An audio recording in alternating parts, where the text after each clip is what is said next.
Ansel Villafana, first with the alias Chemist, but he's better known to the world as Prezi. He is the sole leader of the infamously known Rasta City gang, otherwise known as Seven. His rise to the top is not just your average come-up story alone. It was legendary. Rasta City 7 is a gang that has its roots from its predecessor named G Unit. Their main rivals used to be Muslim City, better known as 9. But after a falling out between Rasta City members, a split occurred, leading to the formation of the 6 gang. Their other enemies also include ABG, aka Anybody Gets It. The current leader of Rasta City is a mysteriously evil and gruesome man who goes by the name Prezi. The name Prezi sends a cold, dark shiver down the spines of his enemies. He is one of the most respected and feared bosses in history of the Trinidadian gang world. In the beginning, under the name Chemist, he was a shooter for the then ruler of the Beetham Gardens, known as Fresh. He was a loyal soldier. Fresh saw Chemist's determination from earlier, promoting him to a lesser boss of his garrison area. But deep down, he craved ultimate power after the mysterious death of Fresh and the rise and fall of Dole. Chemist quickly ascended the throne, changing his name to Prezi, short for president, and he changed the gang's name first to G City, then to Rasta City, and now 7. His enormous rise to fame began. In 2016, with the decline of the UNC government, the PNM under Keith Rowley rose to power. Their thirst to gather the public support saw a major shuffle of head figures, even in the gang world.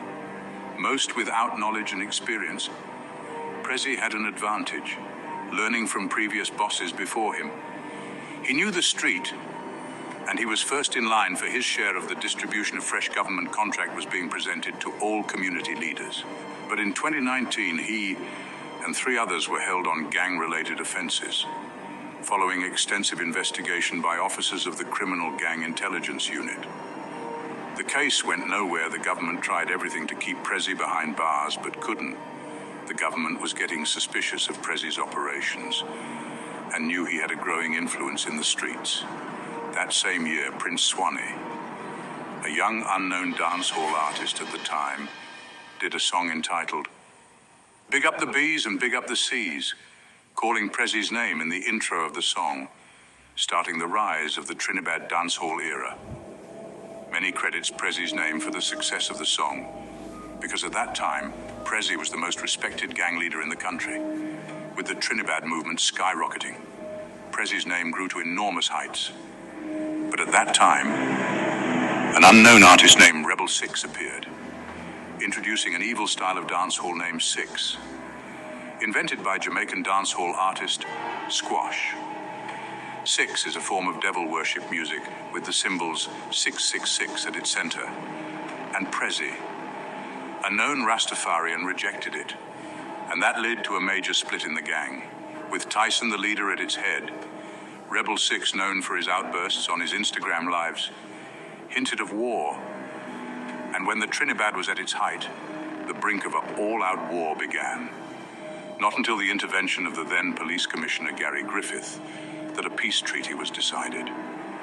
In attendance were all gang leaders and all Trinidad dancehall artists, including the likes of Prince Swanee and 9 gang member Toppy Boss, hinting peace finally between the 7 and their long enemy, the Muslim 9 gang. The only person not in attendance was Rebel 6. He even reportedly went on a social media live and announced that he didn't want a peace treaty, and there was no peace. Not even 48 hours later, Rebel was dead. And knowing the faith of his artist, Tyson 6, reportedly turned a blind eye to the situation, knowing Rebel was out of line and had to be dealt with. Rumors of who killed Rebel 6 pointed to a setup by none other than Prince Swanee, who was under Prezi at the time, leading to Prezi being responsible. Then out of nowhere, Prince Swanee switched sides, crossing over to the 6, saying he was being abused and extorted by Prezi and his artist, who seized his house, car, and other valuables. Fearing for his life, Swanee migrated to America, and only returned when he was invited by Tyson 6 boss for a concert, Tyson assuring him his safety. Prezi was outraged, but deep down he forgave Swanee. like a father disappointed in his own son.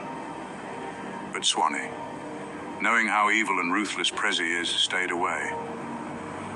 During the COVID pandemic, a record label named Going Global was on the rise, working to restore Trinidad music to its former glory.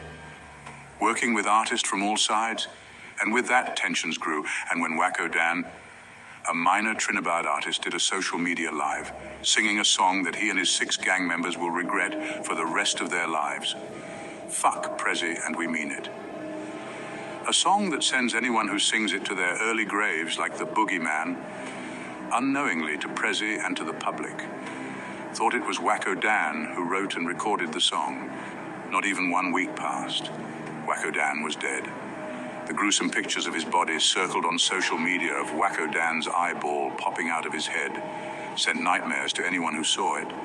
But the very next day, a music video surfaced, showing the real singer, a man going by the name of K-Man 6.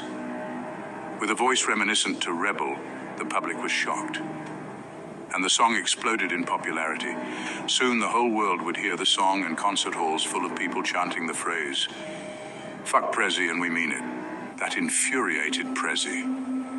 When asked by his affiliates what did he think of the song, his only response, a sinister grin saying, "That small thing, knowing Prezi's reprisal will be swift and deadly." His silence was menacing. But without a word being uttered, shooters knew they had to act fast.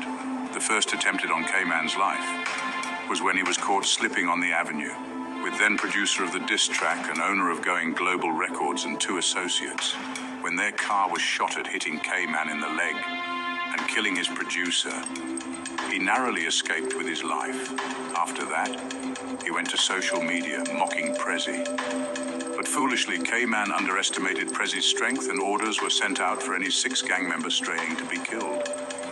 The next attempt is when K-Man attended a show in Tortola, boastfully posting on his Instagram story his live location, and on returning back home driving from the airport, K-Man's car was ambushed by a jeep of heavily armed masked men. Shots were fired at K-Man's car, causing it to flip, crashing into a nearby trailer. K-Man was the first to exit the vehicle. Knowing how relentless they were out to kill him, he jumped a nearby fence. J-Man, a lesser no-shooter, and 2 others ran out after. The innocent driver was pinned down in the car, so he was easily put down by a heartless gunman. The others still gave chase, shooting and killing all except 2. And miraculously, K-Man 6 was one of them. A stray bullet from the incident even killed an innocent woman peeking through her window. Gruesome videos of the incident surface on social media, of dead bodies on the scorching hot highway, with K-Man 6 weeping uncontrollably over them. If he didn't feel Prezi's wrath before this time, he did. K-Man 6 was then ordered not to leave St. Paul Street by his boss Tyson.